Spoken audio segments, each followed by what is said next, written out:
大家好，歡迎來到我的頻道，我是健身。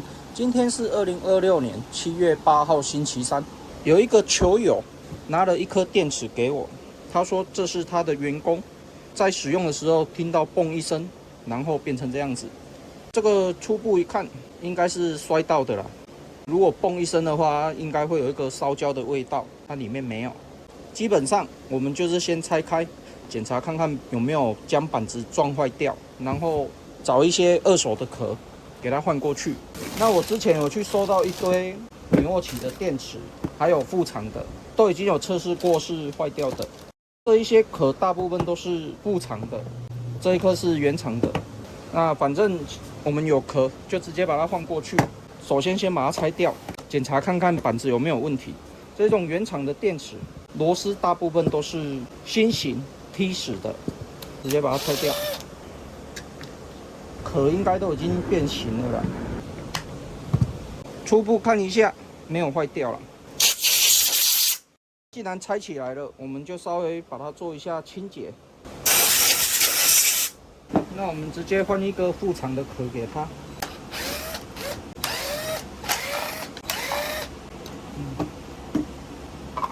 基本上應該是可以啦，放進去剛好。之前副廠的殼我已經有清洗過了，那接下來我們就是將它原先的電池一些灰塵把它吹乾淨。電池的部分我們還是要先檢查一下，看它的電壓有沒有問題。19伏 ，OK。測量出來應該是沒有什麼問題，那我們就直接把它裝上去。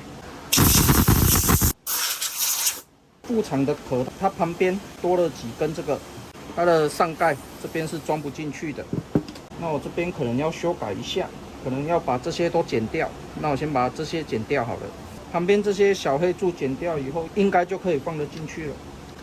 有一點移動，看一下。原廠的密封比較好了，副廠的就有一點會移動。這個等一下我們裝上去看一下，看它能不能靠其他的地方把它卡住。應該還好啦，那我們這邊就剪一個塑膠片，然後把它塞進去，這樣應該就可以了。OK， 不會晃了，這樣就可以了。簡單測試一下。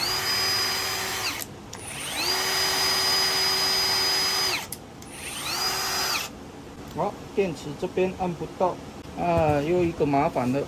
我想一下怎麼處理，它這邊稍微長了一點點。所以我們就稍微把它剪掉一點點，然後用烙鐵把它稍微用平，可以了。反正它就是有一點長，頂住，所以我們要把它剪短一點。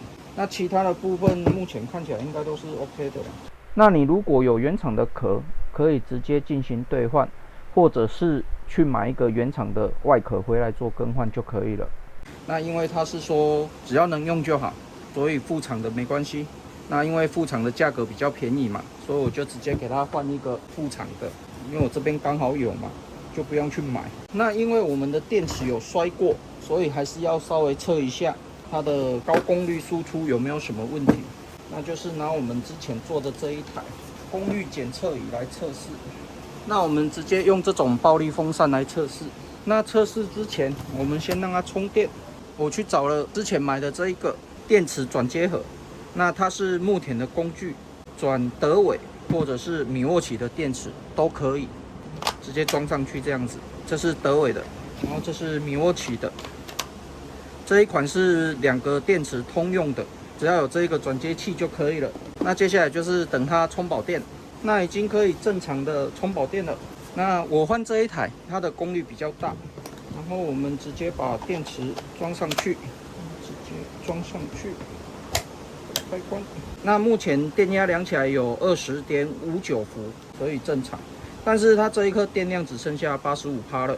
那接下來我們直接測試，然後我們直接看電流這邊。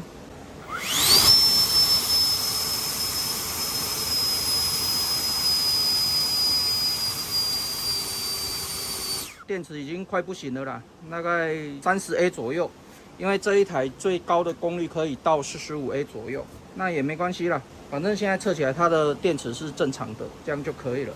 因為它只要求我幫它換外殼嘛，然後檢查看看電池有沒有問題。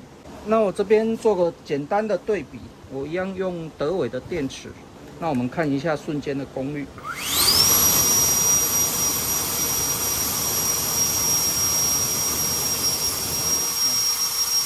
它還是可以穩定跑上40A 左右。這一顆米沃奇的電池，它原先是4.0的啦，應該也使用很長一段時間了，所以它的功率只有大概30A 左右。那用在一般的起子機上還算可以啦。那我們也可以測試一下起子機的部分。那起子機的部分，我們一樣用轉接盒，因為我這邊只有木田電池的插孔，所以我們直接裝上去，換上這一顆。那我們簡單做個測試。